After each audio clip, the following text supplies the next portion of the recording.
Shalom a todos, sejam muito bem-vindos a mais uma Quarta Viva, a mais um encontro onde teremos o prazer de compartilharmos um pouco de uma palavra de esperança e fé e de passarmos alguns momentos na presença do Senhor.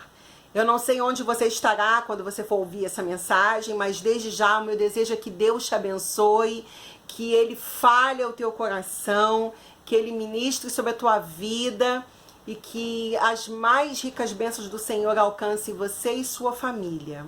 Vamos orar?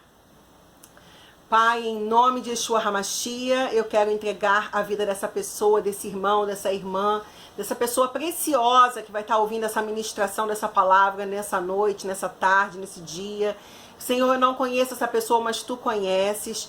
Então, Senhor, envia os recursos, Senhor, de saúde, envia a provisão, Pai, tudo aquilo que essa pessoa precisa, o milagre que ela está esperando em Ti, que Tu possas alcançar, Senhor, essa vida com a Tua bênção, com a Tua provisão, Senhor, e com tudo aquilo que o Senhor tem de melhor. Em nome de Yeshua HaMashiach, eu oro te pedindo e te agradecendo, Pai. Amém.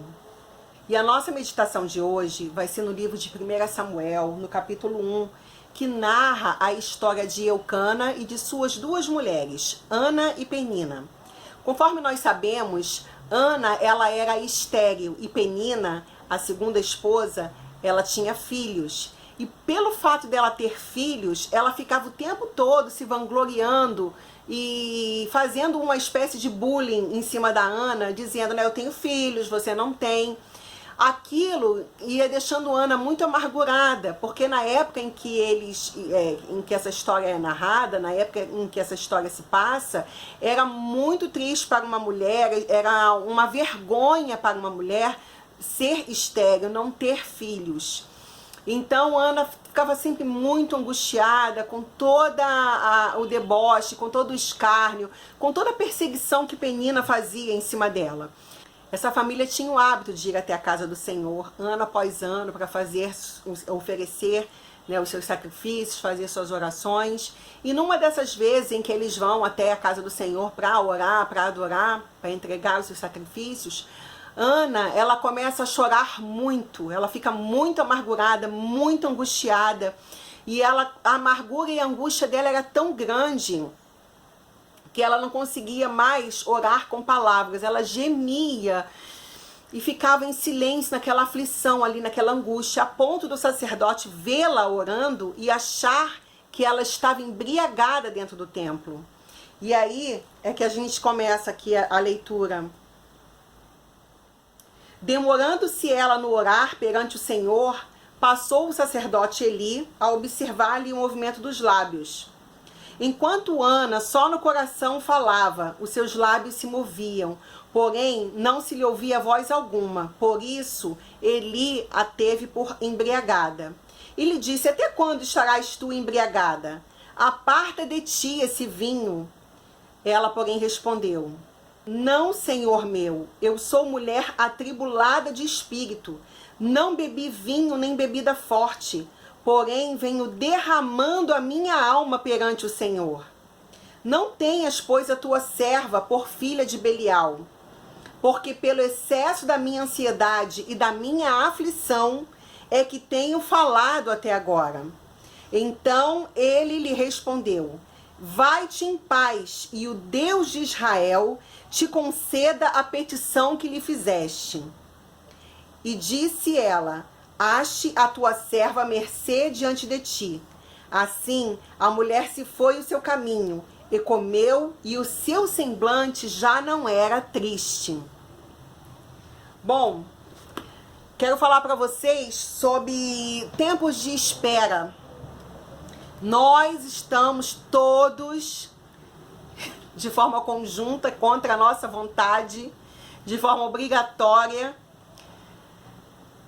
tendo que esperar o governador, esperar o prefeito, esperar as autoridades constituídas do nosso país decidirem quando poderemos ou não voltar à nossa vida normal, que nós sabemos que não será normal devido a essa pandemia que tomou conta de todo mundo.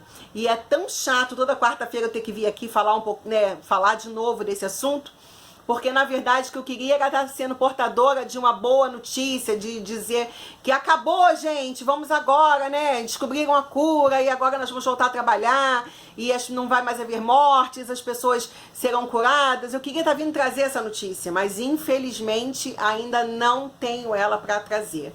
Mas enquanto a gente não tem essa boa notícia para trazer, vamos nos apegar à boa, excelente, maravilhosa notícia que nos é dada, que nos foi dada por Deus através da sua palavra. Pois nesses tempos tão difíceis, o que pode nos consolar e o que pode vivificar a nossa alma é a nossa fé no Deus de Israel, a nossa fé no Deus vivo.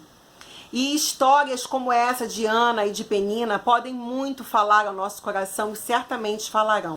Observe uma coisa dentro da nossa humanidade. Sempre nos falta alguma coisa.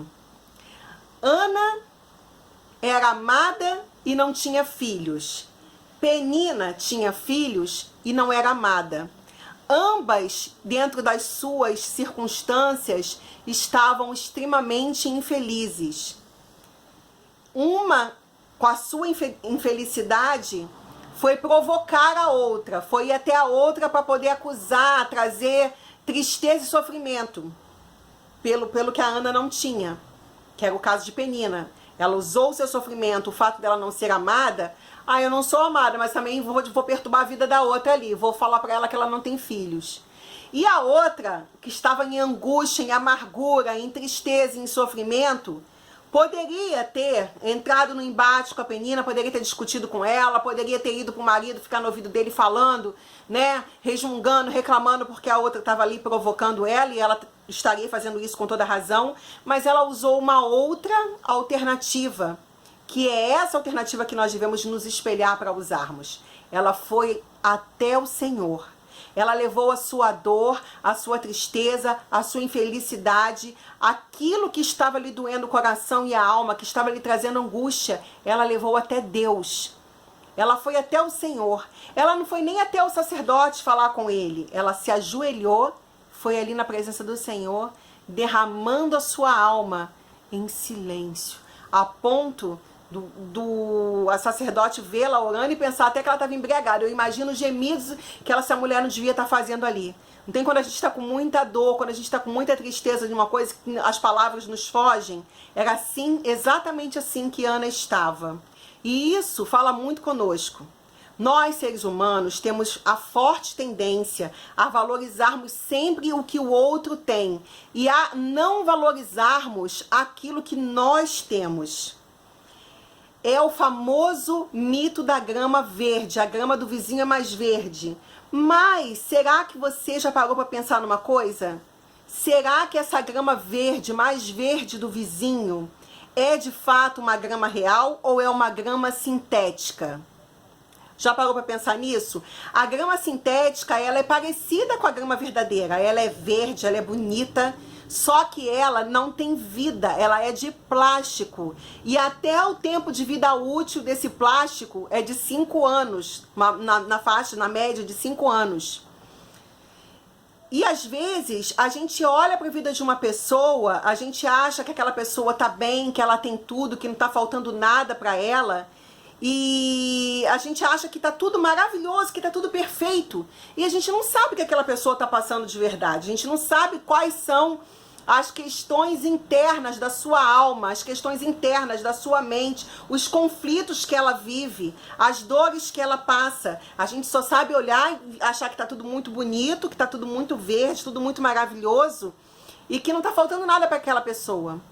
Quando, no entanto, nós deveríamos parar de olhar para o outro e olhar um pouquinho mais para a gente. Olhar e valorizar aquilo que Deus tem nos dado, aquilo que Deus tem nos feito de bom. Já parou para agradecer tudo que Deus tem te concedido nesses dias? A tua saúde, a saúde das pessoas queridas que você conhece. E se porventura alguém veio a óbito, se porventura alguém ainda está enfermo, você pode recorrer a Deus para que haja consolo para aqueles que estão enlutados, para que haja cura para aqueles que estão doentes. Ou seja, você não está sozinho. Seja no bom ou seja no ruim, você tem Deus ao teu lado para te garantir que você não vai passar sozinho. Você não precisa olhar para a vida de ninguém e achar que a vida das outras pessoas é melhor do que a sua. Você pode olhar para aquilo que você tem e agradecer. E agradecer até pelos momentos difíceis, porque é neles que Deus está forjando o teu caráter. São nesses momentos difíceis que Deus está moldando você, que Ele está alinhando a sua vida com a vontade dEle, que Ele está colocando tudo em ordem. Quando a gente terminar de passar por tudo isso que a gente está passando, nós certamente não seremos as mesmas pessoas, porque seremos muito mais fortes. Saberemos lidar de forma muito mais dinâmica com outras coisas que virão. Se nesse tempo que nós estamos passando, você armazenar dentro de si sementes de fé, de esperança, de alegria, de gratidão, tudo isso, quando as coisas tomarem uma outra forma, que certamente tomarão, você vai estar fortalecido, certamente você vai estar valorizando ainda mais cada coisa simples da vida. O andar na rua, o passear em uma praça, o caminhar na orla da praia, para quem mora perto de praia, o estar na companhia dos amigos, o estar na companhia da sua família, porque você vai ter aprendido, eu espero que nós, todos nós, inclusive eu, tenhamos aprendido a dar valor às coisas que realmente são importantes, que é a nossa maior riqueza, que é a nossa saúde, porque para pensar, você pode ter o dinheiro que for, você pode ser zilionário, se você não tem saúde, de nada adianta o dinheiro.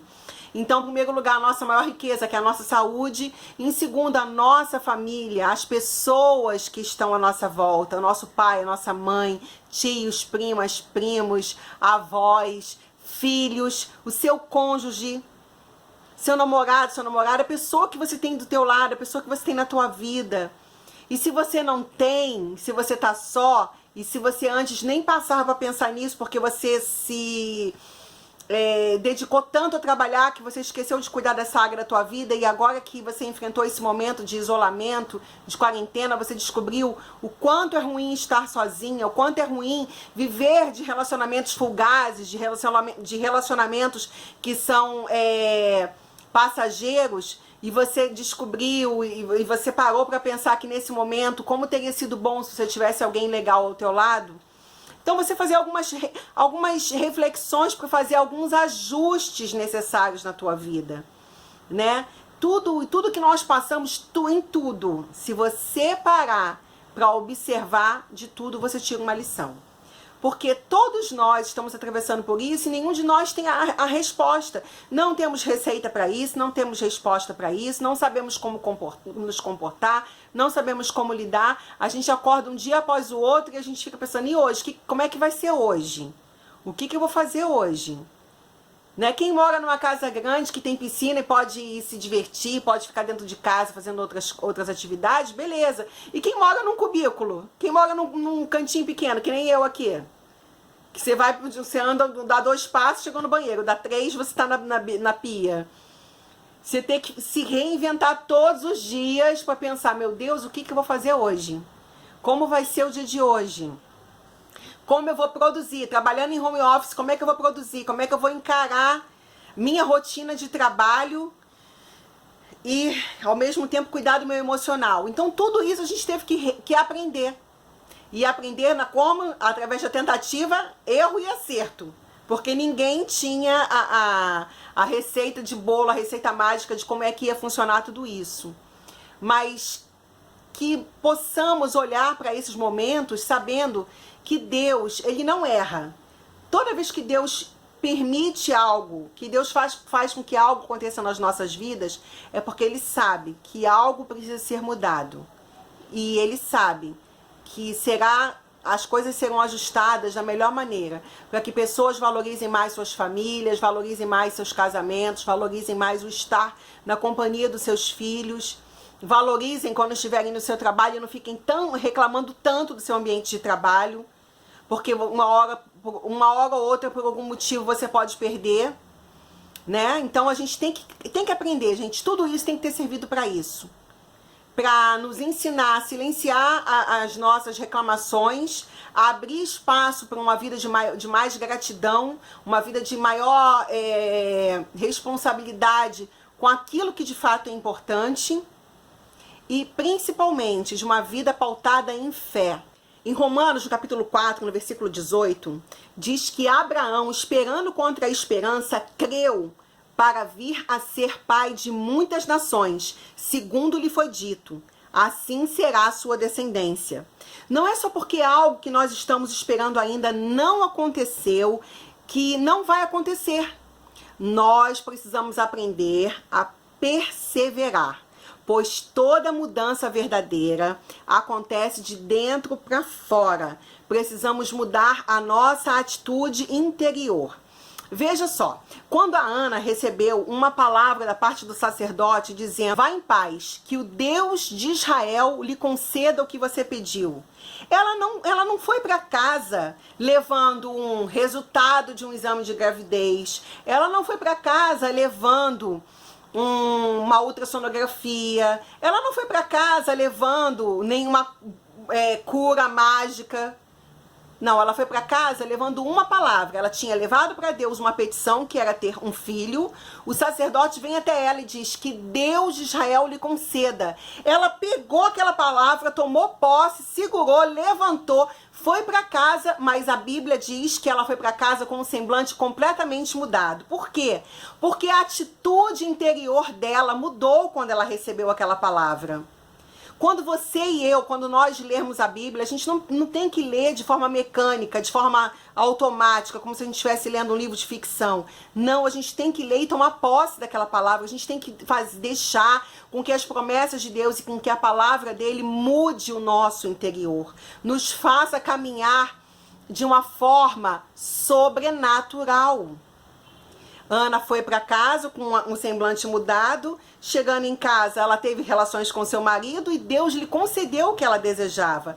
Mas antes mesmo de Deus lhe conceder, ela já estava caminhando por fé, ela já estava caminhando acreditando naquilo. Ela já saiu dali, já se levantou dali, não mais com aquele semblante triste de pessoa ansiosa, depressiva, angustiada. Não, ela se levantou com a certeza da vitória. E é com essa certeza que nós temos que levantar todos os dias. É crendo que Deus, se Deus está permitindo que eu passe por isso, aí a gente utiliza a técnica que é utilizada dentro dos Alcoólicos Anônimos. Só por hoje. Só por hoje eu vou levantar, vou fazer isso, isso, isso, isso, vou resolver isso, isso e isso. E amanhã a gente vê como é que vai ficar. Porque quando a gente fica com excesso de preocupação pelo amanhã, a gente fica ansioso. E a ansiedade acaba nos destruindo. A ansiedade não nos leva para lugar nenhum. Pelo contrário, a ansiedade nos faz perder todo o sentido da vida, porque quanto mais ansioso a gente fica, menos fé a gente tem, menos esperança a gente tem, menos perseverança a gente tem. Daqui a pouco, tudo isso vai gerando na gente uma depressão, e a depressão faz a gente ficar o quê? Encolhido, numa cama, deitado, querendo ficar no escuro, querendo esquecer tudo, achando que nada vale a pena. E não é verdade. A gente tem que crer além das circunstâncias. Fazer como Abraão fez. A nossa fé tem que ser uma fé abraânica. Tem que ser uma fé pautada nas promessas de Deus e na certeza de que Ele tem um controle absoluto de tudo. Deus não perdeu o controle das coisas. Ele não é como os governadores, os governantes, os políticos desse mundo que fazem promessas hoje e amanhã, nem se lembram mais o que disseram. Ele é fiel, Ele é justo, Ele é verdadeiro, Ele é bom. Veja bem, enquanto nós aguardamos o nosso milagre, nós estamos sendo moldados por Deus, estamos aprendendo a perseverar, mas acima de tudo, estamos aprendendo a nos relacionar com Deus de forma mais íntima e a desenvolvermos um sentimento genuíno de amor por Ele. Não pelo que Ele nos dá, não pelas circunstâncias favoráveis que nos cercam, mas por quem Ele é. E esse deve ser o nosso relacionamento com Deus. Não um relacionamento baseado em Ele me dá e eu o amo, não. Se Deus fizer, Ele é Deus. Se não fizer, Ele é Deus. Se a porta se abrir, Ele é Deus. Mas se fechar, continua sendo Deus. A gente às vezes canta isso, canta esse hino, mas às vezes na hora de viver na prática é bem diferente. Esses não têm sido dias fáceis, eu tiro por mim mesma. Eu tive uma semana passada muito atribulada de trabalho, de coisas que me fizeram ficar, sabe quando você tá assim, ó, sufocado? Aí o que eu fiz? Recolhi, fiquei em silêncio, quietinha no meu cantinho com Deus, aguardando até o tumulto que estava aqui dentro do meu coração passar. Falei, não, peraí, eu tenho Deus que é por mim. Todas as situações, circunstâncias, sejam elas profissionais, financeiras, familiares, que não estão ao meu alcance de resolver, eu vou entregar nas mãos dele. Mas entregar nas mãos de Deus não significa que eu vou ficar parada, esperando. A gente pode esperar sendo produtivo, sendo proativo, colocando a nossa fé em prática e fazendo aquilo que a gente pode fazer. Aquilo que é natural, aquilo que a gente consegue fazer, a gente faz. E o restante a gente entrega para ele e em oração a gente busca dele e nele a resposta. Eu espero que essa breve reflexão tenha abençoado a tua vida, tenha feito você pensar um pouco, assim como eu pensei, assim como eu tenho pensado, assim como eu tenho refletido, porque não tem como eu trazer uma palavra aqui para vocês sem antes essa palavra ter falado primeiramente comigo. Né? Eu tenho que vencer e transpor os meus próprios obstáculos, as minhas próprias barreiras, enfrentar os meus próprios medos e anseios, para poder chegar aqui para você e falar, vale a pena confiar, Deus ele é fiel. Que ele fale ao teu coração, que ele te abençoe, que haja cura, restauração, salvação, a abundância da provisão de Deus na tua vida, na vida de todas as pessoas que você ama. Shalom, shalom e um beijo no teu coração. Até a próxima quarta.